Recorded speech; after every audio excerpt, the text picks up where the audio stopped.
You never touch this money.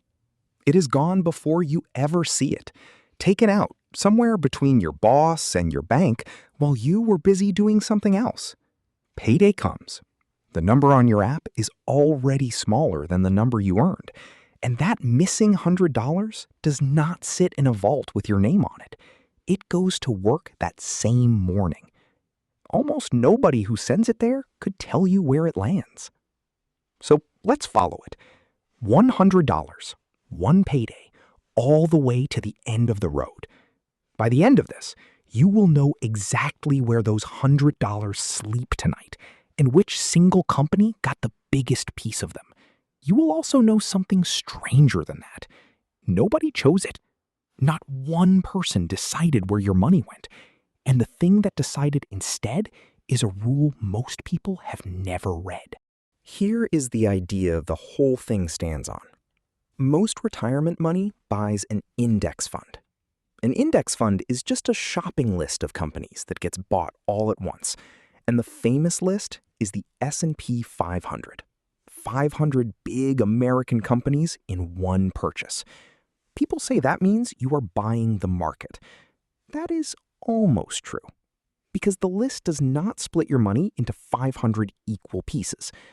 Picture a grocery cart that fills itself by weight, where the heaviest thing in the shop takes the most room, and everything light has to squeeze around it. In this cart, weight means size. Not how good the company is, not how much you like it, just how much the whole company is worth.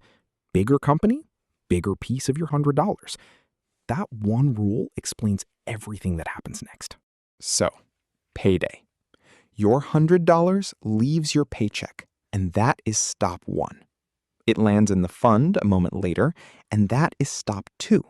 The fund does not sit on it. It has exactly one job, which is to spend that money today in the order the list says. Stop three is where the list gets read, and it is also where your $100 stops being one thing. It shatters. About $7 goes to NVIDIA, the company that makes the chips everyone is fighting over. About $6 goes to Apple. About $4.50 goes to Microsoft. 3 companies. Roughly 18 of your $100 gone in the time it takes to read their names. Keep going down the list, and the 10 biggest companies between them take close to $40. 40 out of 100. 10 names. The other 490 companies now split whatever is left, and some of them get less than a penny. There are companies inside your fund that you own about 1 cent of. Stop 4, everything settles, and you go back to work without ever seeing any of it. Now, the part people miss, that was not a mistake, and nobody was greedy that morning. The list sorted itself. Watch how. A company's piece of your $100 is set by its price and nothing else. When people buy it, the price goes up. When the price goes up, the company counts as bigger.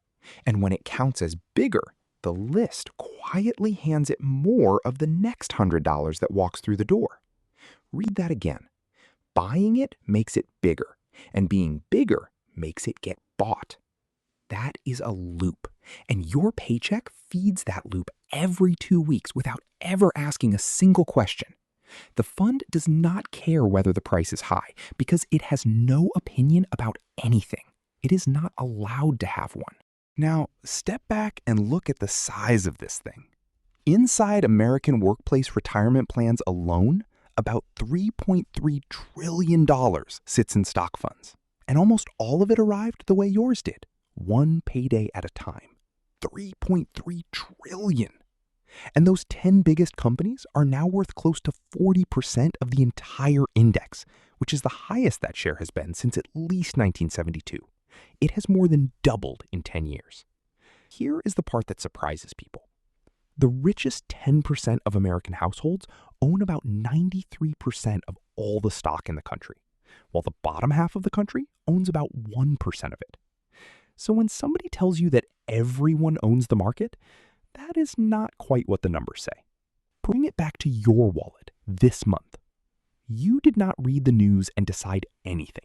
You did not check a single price. Payday came, the money left, the list got read. And all of that happened exactly the same way, whether the market was perfectly calm or falling apart on the news that morning. That is what automatic really means. It is the quietest money decision most people ever make, and most people make it 100 times before they ever once stop to look at it. So, where do your $100 sleep tonight? 4 answers. 1. About 40 of them are sitting inside just 10 companies. 2. About 7 of those dollars are sitting in one single company, whichever one happens to be the biggest that day. 3. About $60 is spread so thin across 490 other companies that some of them hold a fraction of 1 cent of yours. 4. And this is the one that matters. $0 were placed by a human being. Not by you, not by a manager, not by anybody at the fund. A rule did it, and the rule is size. That is the whole machine. You are not picking companies at all. You are agreeing to a sorting rule over and over every payday for 30 years. You did not buy 500 companies. You bought a list that rewrites itself every single day and hands the most to whoever is already winning. Which leaves one question hanging in the air. What happens to that list when the biggest name stops being the biggest?